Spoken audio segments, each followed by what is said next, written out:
Good evening, my friends. I just got done driving for the day, and I wish I could have made it a little farther down the road, but I was running up against my 11-hour drive clock. I was almost out of time. I was cutting it real close. By the time I stopped, I think I had like 5 or 6 minutes left. Because if I could have gotten a little bit farther down the road, I would have made over 700 miles today, which is a record for me. I've made today is the most, 692. I think that's the most miles I've driven in a day, which is much easier to do when you're governed at 70 rather than 65 and you're not driving around the Chicago area or anywhere near it. Fortunately, I wasn't in any trafficy areas, although as anybody knows, any person who drives a vehicle, any person who is conscious in the world at this time, it is construction season, and the amount of construction, the number of detours, it's so frustrating, and I need to pay way closer attention to that stuff as part of my rather loose trip planning. I do try to plan, but it's still loose, although I will say I did finally start using Trucker Path regularly, and it really does help. It's expensive, but I think it's worth it.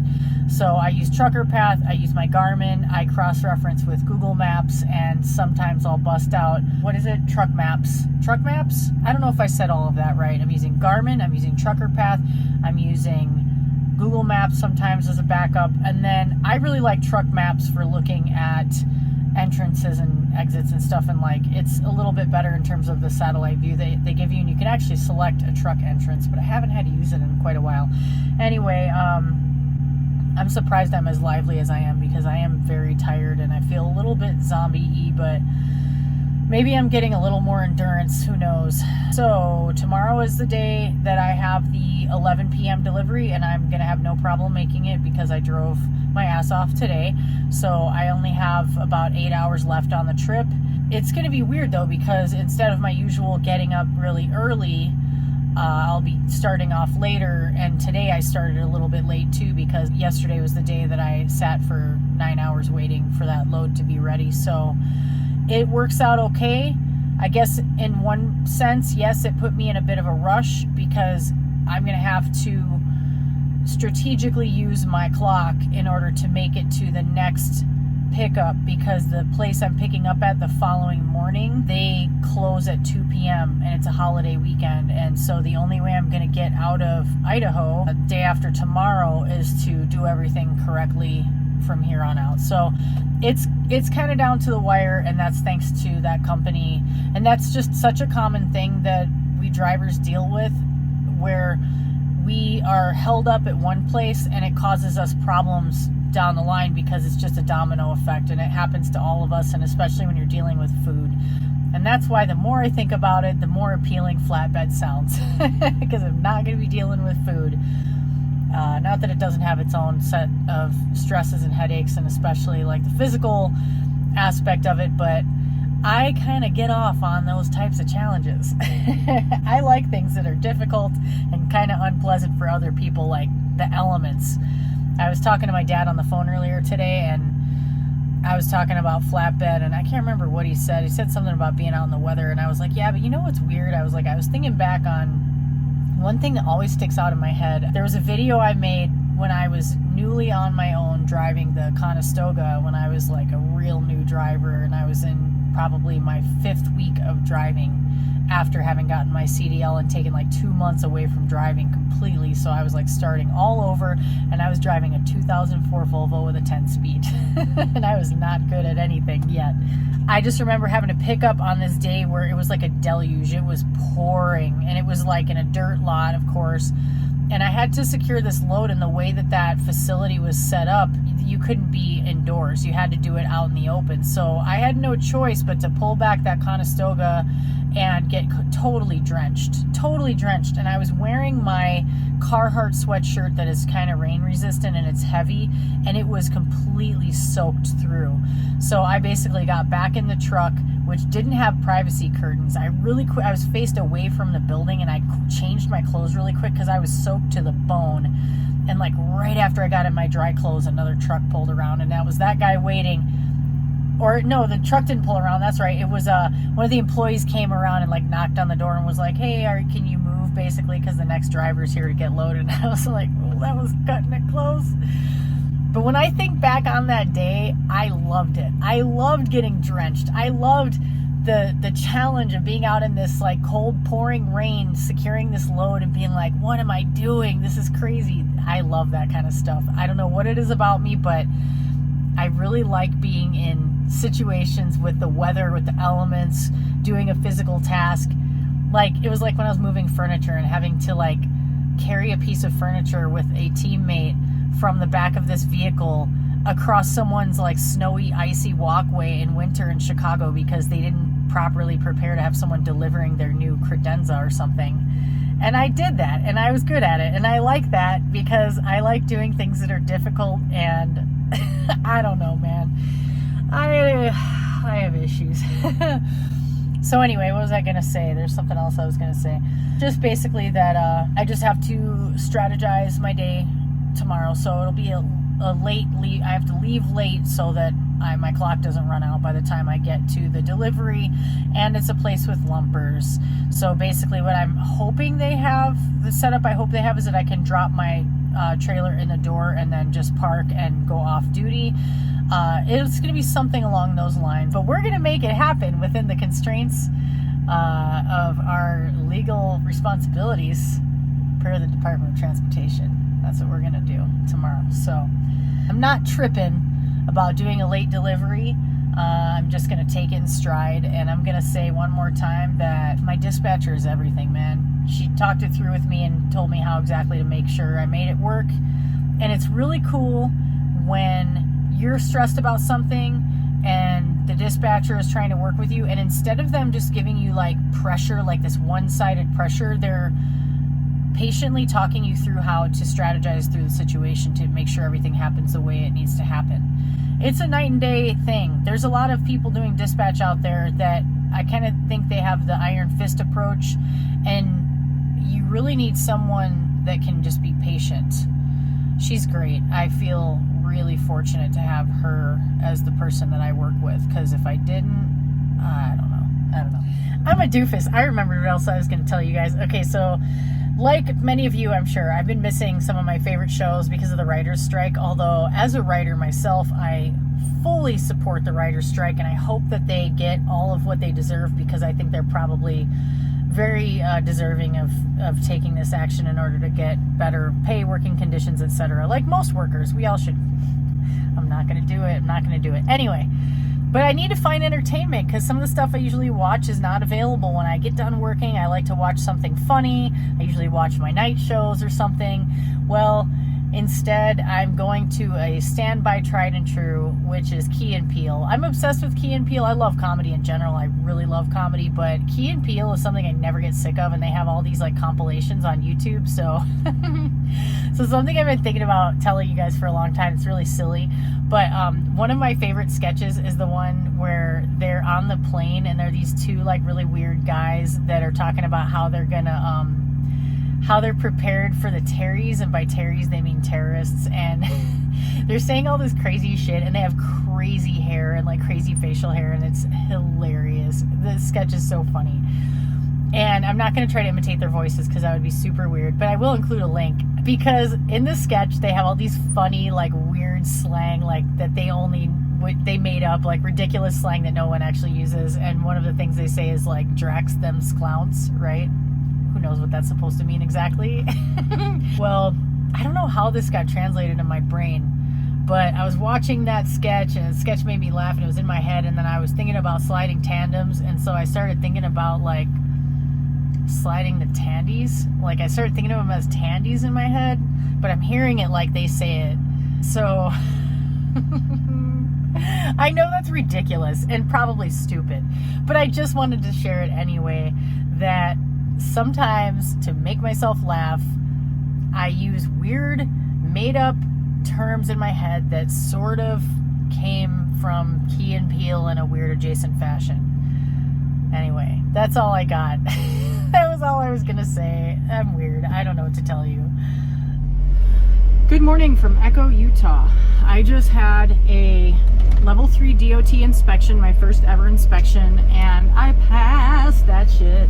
And I'm really grateful for that. So what that means, for those of you who don't know, is that you get pulled in. So you have to go through these scales if you're ever driving on the interstate and you see scales. Trucks have to go through there. They weigh your truck and make sure that the weight on the axles is correct, that the total weight of the truck isn't overweight, and meaning typically over 80,000 pounds, although in some places trucks are allowed to be over that amount, but or certain types of trucks. I'm not sure exactly how that works. Someone in the comments might have something to say about that. The air is so thin up here, so I'm getting out of breath easily. And I was like, this lady thinks I'm nervous, but I'm just out of breath. I mean, a little nervous, but not really, because I try to be on top of my stuff. There are a couple minor things I needed to do better with my logs. So a level 3 inspection means that they look through your logs, your logbook, your electronic logbook, and make sure you're logging everything correctly. And she was on it, man. She caught a couple little things that, it wasn't anything I was doing that was like way off, but it was stuff that I need to be a little more accurate about. Like, you have to log whether you're off duty, in sleeper. There were times when I went on and off duty real quick because I'm trying to conserve a minute here, a minute there. We all are trying to like conserve as much of our 14-hour clock as we can, but you have to make sure that you're doing that in a way that's still legal. So I've obviously been doing my best to do that. Super minor stuff, no tickets, nothing bad. She did come out and take a walk around my truck, check the tires, looked underneath, looked at like the suspension and all that stuff, and everything looked good. So good thing, you know, that's why you want to do your pre-trips. That's why you want to pay attention to the condition of your truck, not just because you don't want to, you know, kill anybody with your truck, but also because if you get pulled in for an inspection and you get a ticket, that kind of stuff really affects you in a serious way when you are a CDL driver. So I'm just saying that obviously for those of you who are non-truck drivers, because you drivers already know. So it's success. Very happy to be done with that. On we go. Good evening from the sleeper. I am using my shiatsu massager on my neck, but I'm going to turn it off because it's loud probably in the video, and there's already the sound of the reefer in the background. So I made it into a door. It's almost 10 p.m. Normally I would ideally be asleep by now for at least a half hour. They're unloading me, but this is a Capstone Logistics unload. So those of you who know what that is, that means that it takes hours, because what it feels like they're doing is they're taking off like one pallet at a time, and then they look through the product and count it. They mark down how much is there. They mark down anything that's damaged or missing. They count everything. So that's typical with certain food deliveries, and this is an ice cream delivery. I'm just super grateful though, because I was kind of nervous that I left a little earlier maybe than I should have to get here, and I arrived at like 6:30. And I called and I spoke with someone, and she said, call back at like 8:30. That's when they'll be in the office, and you can talk to them then and let them know you're here, and, you know, see if they might be able to get you in early. So I called at like 8:30, and I am so fortunate that the guy that answered was cool. And I told him what the story was. I was like, hey, I know I'm way early. I was obviously very nice about it, because you get more bees with honey. And I was like, my appointment's at 11 p.m. I am running a little bit low on my DOT clock, but as long as I can get in the door by 11 p.m., I'll be okay. And he said, yeah. So I was able to get in the door. Anyway. And then I can legally put myself in personal conveyance once the load is off the truck, because then I'm no longer moving the load. Even if I have by then run out of time, which I will have, I'll be able to PC myself to a place to park. There's actually a truck stop right down the road from here, about a mile. So I am going to watch a little something, read a little something, and then try to sleep for a couple of hours, and then they'll probably call me in 4 or 5 hours, I'm guessing, and tell me that I'm ready to go. And then they use lumpers here, so I have to pay the lumper, like do the lumper check, and then get checked out and get out. And that's always going to be a weird thing when you've been sleeping and then you got to get up and go do stuff and then move your truck. But sometimes this is what you have to do when they schedule you at weird times. You just got to try to grab sleep while you can, and then go do what you got to do, and then grab some more sleep. And I got to be at my next pickup tomorrow morning, tomorrow early afternoon, before they close for the weekend, because otherwise I'll get trapped in Idaho for the weekend. So gonna be able to make it work. Barely. But I made it on time. That's what I'm thrilled about. Good evening. Just a short end of day video update. I'm really tired, but I definitely have recovered well enough from the weird schedule. I don't remember if I ever made a video right after that whole thing, after that delivery, but I think it took a total of 8 hours. I'm not sure if I'm going to be eligible for detention. I have to figure it out. I wish I had tried to actually sleep. Like, I didn't fully set myself up the way I normally would to go to sleep because I was anticipating being interrupted, which I was, especially because the unload was so aggressive. And then when I saw the condition of the trailer afterward, I wasn't surprised because, man, the forklift operators there, it's like I will say this, I was about to say every step of the process is frustrating or not well executed there. I'm trying to be generous with my speech because I want to like go off, but I don't need to, because you say Capstone Logistics and everybody knows what you're dealing with. Everybody within trucking. If you're not in trucking, Capstone Logistics is like a big old pile of shit, basically. It's if you have to deal with Capstone Logistics, you know that you're in for a frustrating experience. I will say, though, that this time the people that were in the office and the guard shack were far more pleasant than the ones I dealt with the last time at the previous company, as I just was speaking, a whole bunch of bird shit just landed on my windshield right in front of me. It's real gross. Oh, man. Anyway, I should probably good thing I just fueled, and it's a good thing I didn't actually wash the windshield. I washed all the other windows, but not the windshield, because it wasn't that bad and I didn't really have time. Partly because, sorry, I'm going on a tangent. Partly because my, for some reason, the fuel pump on the driver's side doesn't stay in a lot of the time, so I have to kind of babysit it because it's flown out of there a couple of times. There's some piece in there missing or something, and I've had a damn near diesel bath and nobody wants that. That's no bueno. So I usually have to like wash my windshield after fueling so I can watch that pump, and it was a real busy Love's that I was at, so there were people waiting, so I was trying to move quickly through it, and I did the other windows that were worse this time, but not the windshield. So anyway, back to my current bitch fest. Oh, I gotta turn the APU back on, turn the key, so I turn the APU off. We need some air circulating up in this bitch. So yeah, yeah, they were super aggressive in the unload, and it's like, sometimes I'm not a person who gets motion sickness, but sometimes they make the cab bounce so much because they're like, you can tell they're aggressively going in and out of the trailer, and the way that they're grabbing the pallets is aggressive. And you can tell the next morning whenever you leave there. For me, it was the next morning, and when I got back and looked at the back of the trailer, it was a mess. There was so much shredded wood back there from busted up pallets that I filled a whole garbage bag, and then there were pieces of wood that were embedded in the floor of the reefer, because the reefer, for those of you who don't know, has rails in the floor, like I don't know how to explain it, but basically spaces in the floor that allow air to circulate so it stays cool consistently throughout. Yeah, those had pieces of wood from the pallets that were jammed so hard in there that I couldn't even get them out with like the broom handle trying to jam them out. I was just like, this is so ridiculous. And the reason I know it's ridiculous is because I've had enough experience now that I've had times when I had someone unload my trailer who was efficient, who barely moved my truck at all, and they got everything out of there and they didn't leave my trailer trashed. And that's the difference between some probably young dude who thinks he's all cool because he can drive a forklift and he's doing half-assed work, but he thinks he's being cool because he can move fast in a forklift. And then someone who's a professional, has been doing it for a long time, who takes pride in the way that they do the job, even if it's a humble job like operating a forklift. I think it's a cool job, it can be, but they take pride in the way that they work, so they don't act like shit while they're doing the job and speed through it so they can be cool. Not cool. You're so not cool when you do that kind of stuff.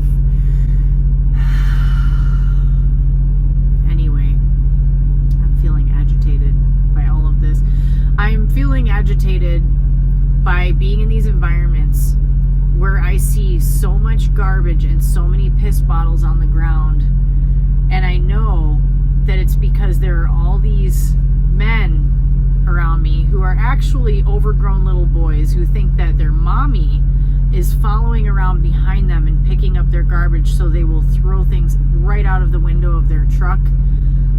It leaves me so disgusted that it makes me not want to even do trucking. It makes me want to do trucking in a way that I can avoid whatever environments those guys are in, because I'm so disgusted with the low level of respect that they have for themselves and others, that they would just trash every environment that they're in, not give a fuck about any other person around them, about the people who clean up after them, about their fellow drivers.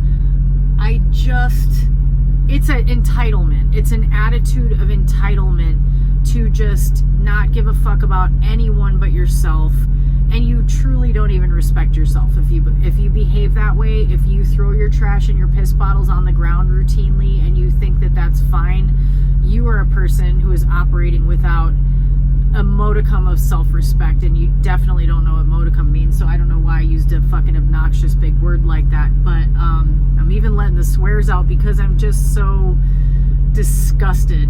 I don't like to talk down about people because I always really try to operate from a place of compassion, but my disgust is like way up here because there's no excuse. There's no excuse. Like, you are not a child. If you were a child, I would hope an adult would come along and grab you and fucking smack your ass or something. I know some people are opposed to corporal punishment. There's good science as to why. Someone would just approach you sternly and correct your behavior. And it's like, I want to compare these people to dogs, but dogs behave better.